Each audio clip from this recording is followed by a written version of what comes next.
Di dataran tinggi Sumatera Utara, tumbuh sebutir rempah yang menggigit lidah dan menggugah ingatan. Andaliman, pedas yang getir, harum yang asing, tapi bagi orang Batak ini bukan sekadar rasa. Ini adalah rumah. Dari sejarah yang terlupakan hingga inovasi yang mendunia. Inilah kisah dari satu butir kecil yang menjejak dari hutan, ke ladang, ke piring, hingga ke cangkir masa depan. Jadi molo saya coba di pasar itu coba molo tu maksal asal di Batak, Oma saya ada di Guari mau merica Batak. Ikuti perjalanan rempah ini dari akar tradisi menuju masa depan. Inilah jejak Andaliman.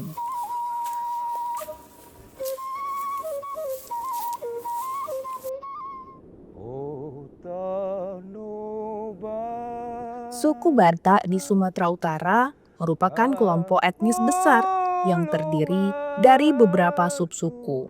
Salah satunya Batak Toba. Suku Batak Toba mendalami daerah sekitar Danau Toba, termasuk Kabupaten Toba Samosir, Humbang Hasundutan, dan sekitarnya. Suku Batak Toba adalah masyarakat yang kaya dengan tradisi, budaya, dan adat istiadat yang kuat dan masih terjaga hingga sekarang.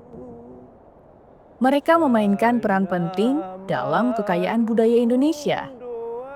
Selain adat istiadatnya, suku ini dikenal dengan kuliner uniknya dan rempah khasnya, yaitu andaliman. Andaliman dengan nama latin Xanthosillum acanthopodium, termasuk dalam jenis jeruk-jerukan ini sering disebut merica Batak, yang menjadi identitas kuat suku Batak Toba. Di masa penjajahan, andaliman sudah lebih dulu tumbuh liar. Meski tak sebesar komoditas utama seperti kopi atau tembakau yang mereka temukan di daerah timur Indonesia, andaliman memiliki tempat tersendiri. Penjajah memperhatikan bagaimana masyarakat lokal menggunakannya dalam hampir setiap hidangan. Andaliman hadir di setiap masakan upacara adat dan kehidupan sehari-hari. Jala ada 5 non mengatur temuro non si nenek moyang nami akopung nami na jolo. Alana mulu na jolo opung nami nungalita ada biar daliman alai dang tiga dope maboto kolan khusus untuk makanan dope alenggon wine nunga gudang bemenebar ada 5 non. Nunga be sampai penerima PT luar negeri nunga be bahkan nunga ada 5 nunga ngenod di hami sumber penghasilan paling utama ada 5 nunga be mangaliang gulu-gulu tonga-tongan di masyarakat di hutan namion. Nah, karena pinajulu laho merburu akka binatang laho panganauna. Jadi mungkin di dapur nasi dia mau olo di hutan ni ala di bereng borasna mangna buahna sonda gajil dirasai di pangan nasida jadi rasai mungi di bayi matu makanan jadi gabe terdai manasida gabe bumbu mari bayi aku pung nami na julu di masa na hutok kami sa sonari jala kami pe ngorosau kami kabunya daliman tumasakan termasuk mamolo kami halak Batak bang molo adong kurang manang pesta-pesta molo sadong biar daliman mahurang pita buna alamo si panganolitas 5.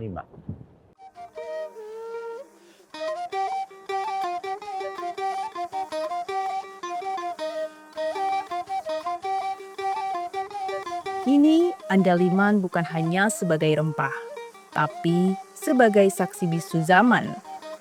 Ia pernah bertahan melewati masa-masa sulit, melewati penjajahan, dan kini berdiri tegak di panggung dunia, membantu perekonomian warga, diekspor ke luar negeri dengan kebanggaan yang diwariskan dari para leluhur.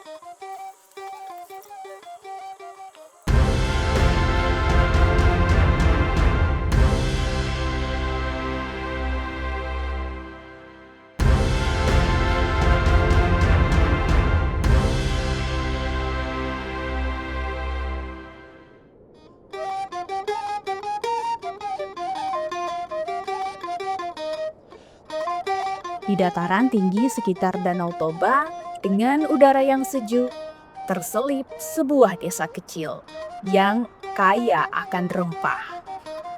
Desa Riaria, Kecamatan Polung, Kabupaten Humbang Hasundutan, Sumatera Utara.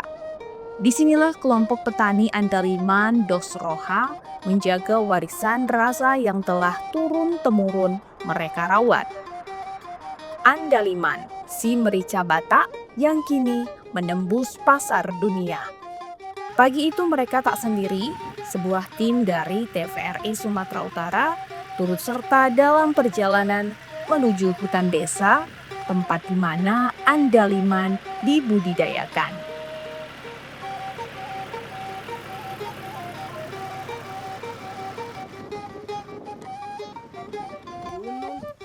Sesampainya di titik kumpul yang berada di tepi hutan desa, para petani berkumpul untuk briefing. Mereka berdiskusi dan merancang langkah kerja hari itu.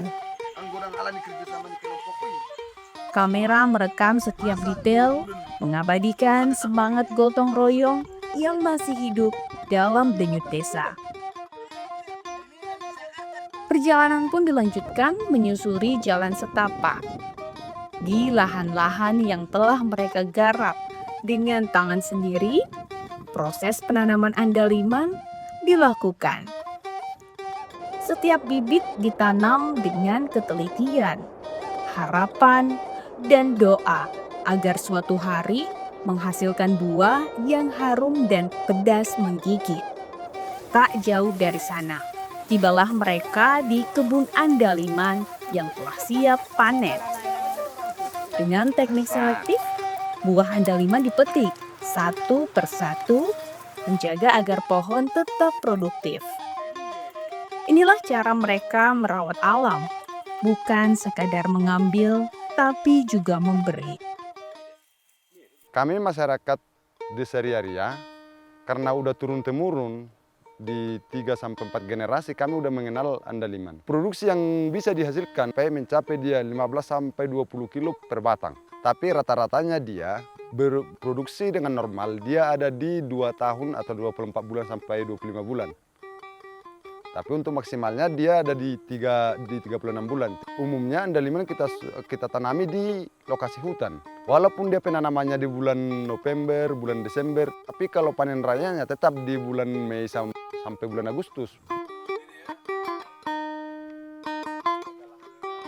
Setelah dipanen, hasil andaliman dibawa ke rumah pengolahan untuk proses pengeringan. Andaliman segar ditebar di bawah terik matahari di dalam greenhouse. Disinilah standar tinggi diberlakukan. Sebelum menyentuh andaliman kering, petani mencuci tangan agar andaliman kering tetap steril sesuai prosedur ekspor. Setiap tempat pengeringan dijaga kebersihannya. Di bawah sinar matahari, butiran kecil itu berubah menjadi jejak rezeki bagi desa. Kalau permintaan pasar, kadang kami di sini dipermainkan sama tengkulak. Kalau panen raya, malah mereka kadang menolak hasil kami. Tapi kalau di bulan Agustus sampai bulan Januari, mereka baru mencari kami. Karena memang di situ hasil produksi andaliman ini kurang. Keluh kesah yang sering dihadapi petani-petani kami di sini di Desa Riaria ini, yang jelasnya andaliman ini penuh dengan duri. Jangankan batangnya, daunnya aja sama buahnya tetap dilindungi duri. Yang kedua, harga pasar yang tidak menentu.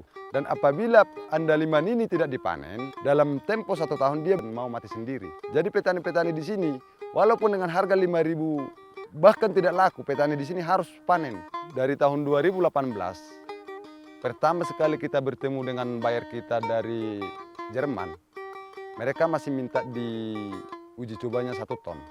Dan sampai saat ini kita udah menembus pasar Eropa di 6 ton atau setara dengan 1,2 ton andaliman kering dari Desa Riaria ini. Mudah-mudahan di tahun 2026 ini kita tembuskan dia di angka 10 ton. Apabila harganya sangat turun, diibaratkan seperti saat kemarin itu bulan Juni, dia di angka 5.000, 10.000 per kilo. Saya masuk dengan harga yang sudah ditetapkan sesuai dengan kerjasama antara bayar, kami sepakat untuk meningkatkan taraf ekonominya. Walaupun di pasar lokal kami tahu harganya 10.000, kami tetap bayarkan ke petani di angka 40.000.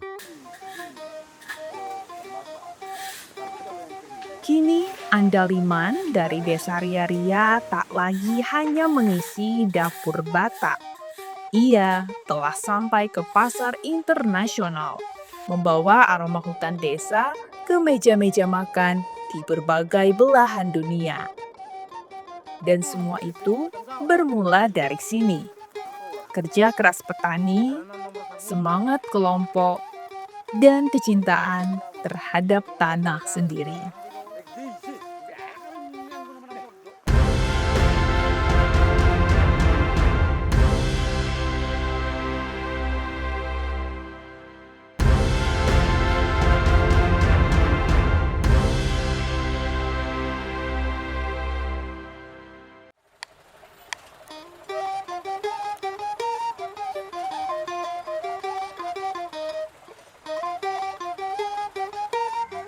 Pagi masih basah oleh embun saat para petani dan pedagang mulai menggelar dagangannya di pasar tradisional.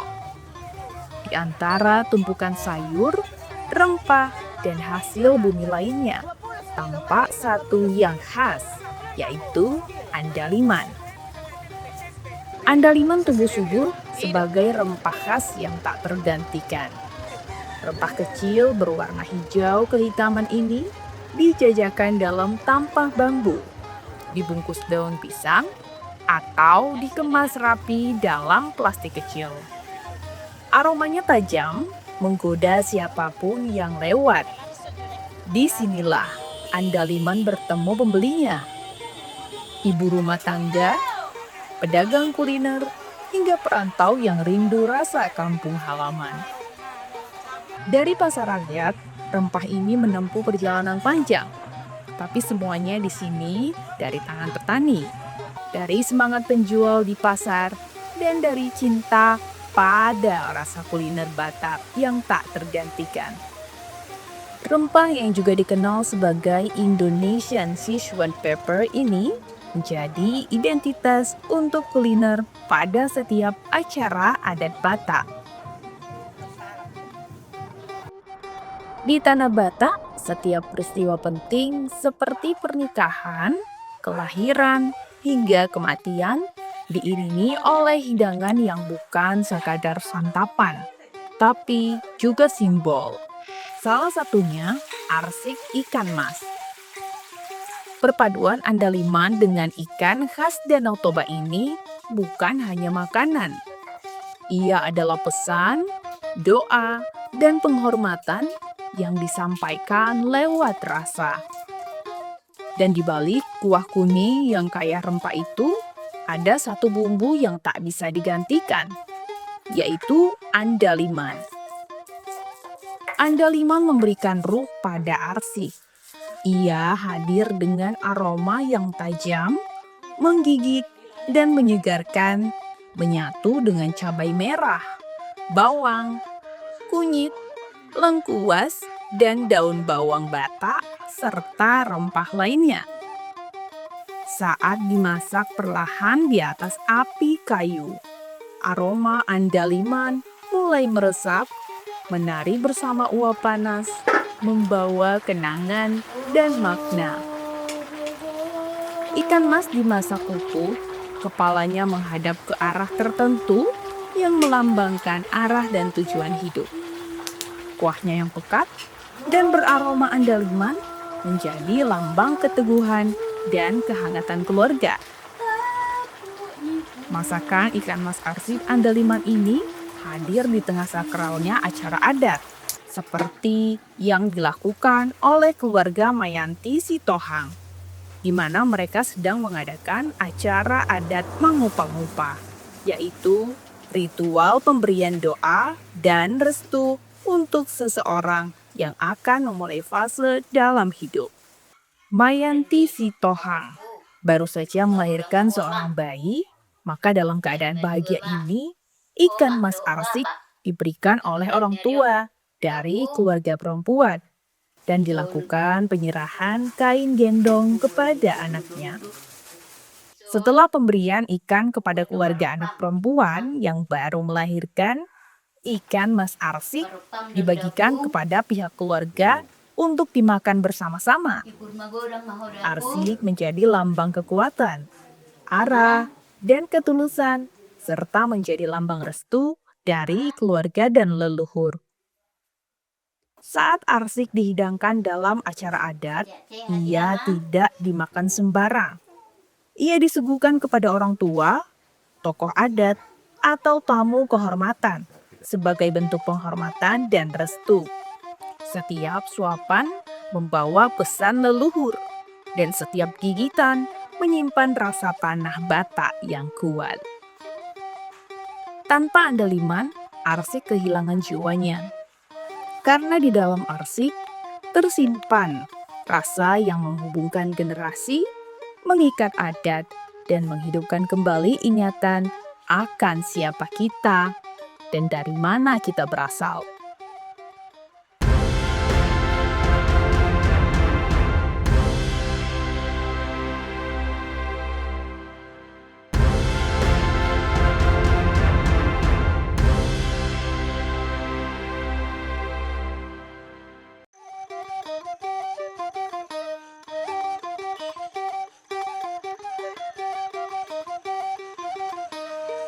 Dulu, andaliman hanya dikenal sebagai bumbu dapur.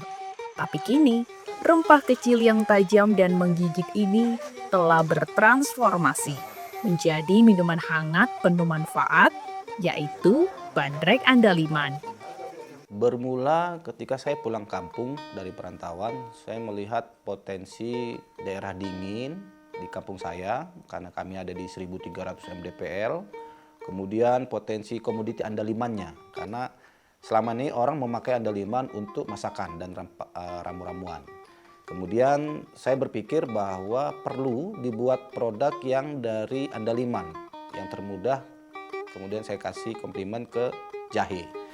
Jadi bandrek andaliman ini terdiri dari rempah-rempah berbahan baku jahe merah, jahe putih. Kemudian kami juga ada kayu manis, kapulaga, dan bunga lawang, serta andaliman segar. Nah, ternyata ini cukup diminati oleh wisatawan dan masyarakat nasional sebagai minuman kesehatan.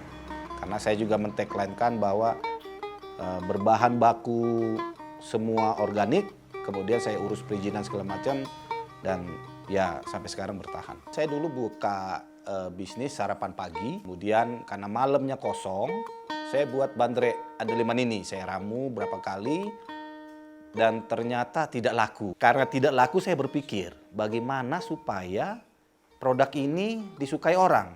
Saya cari-cari informasi, saya bubukkan. Jadi ketika ini sudah dalam bentuk bubuk, produknya yang mendekati masyarakat atau konsumen. Prosesnya alami dan higienis. Semua bahan direbus perlahan hingga meresap, lalu dikeringkan dan dikemas dalam bentuk serbuk atau cair siap saji, dikemas secara modern, tetap mengusung cita rasa lokal. Awalnya saya memakai alat dapur atau rumah tangga yang ada di rumah. Jadi masih pakai kompor rumah, masih pakai ayakat rumah, blender rumah. Kemudian berkembangnya usaha ini, saya sudah punya alat sealer, saya sudah punya alat parut, sudah ada kompor besar. Jadi berharap bisa menjadi mass production. Untuk andaliman yang pasti saya cari yang segar. Itu dia masih hijau, kemudian ya baru dipetik. Dalam rangka mempermudah distribusi dan takeaway-nya konsumen, saya ada kemasan yang saset 20 gram, bisa sekali seduh. Cukup dengan kasih air panas 150 ml, itu sudah bisa langsung diminum. Saya punya kemasan kotak, ini lebih ke untuk toko-toko atau minimarket serta pariwisata. Saya juga ada kemasan punch 100 gram, itu lebih kepada untuk oleh-oleh. Kita sudah dicek oleh barista tadi sekitar 1 tahun. Selama dia tidak teroksidasi, dalam arti teroksidasi tidak dibuka bungkus kemasannya. Kalau dari segi usia, target saya lebih ke yang cara hidup sehat sebenarnya. Kalau pasar, kebetulan kalau untuk luar negeri sudah banyak, tapi masih kepada hand carry. Kita sudah punya agent juga atau distributor kecil itu di Malaysia. Tentunya memang memakai garis habatakon lah istilahnya, karena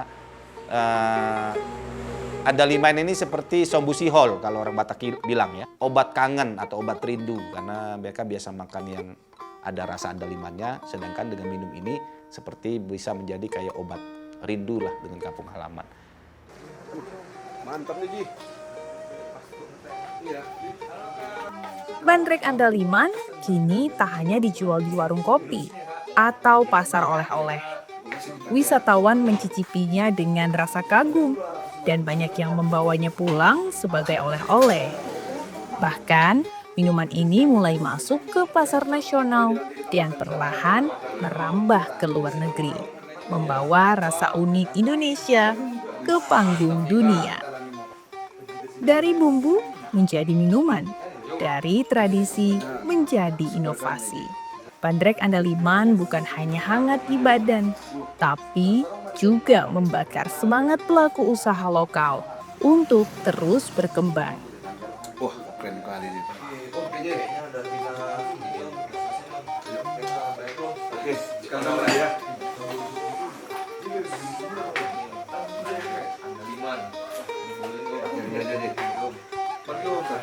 Satu lagi dia. Begitu dia. Ya, oke. Kak, ini Kak.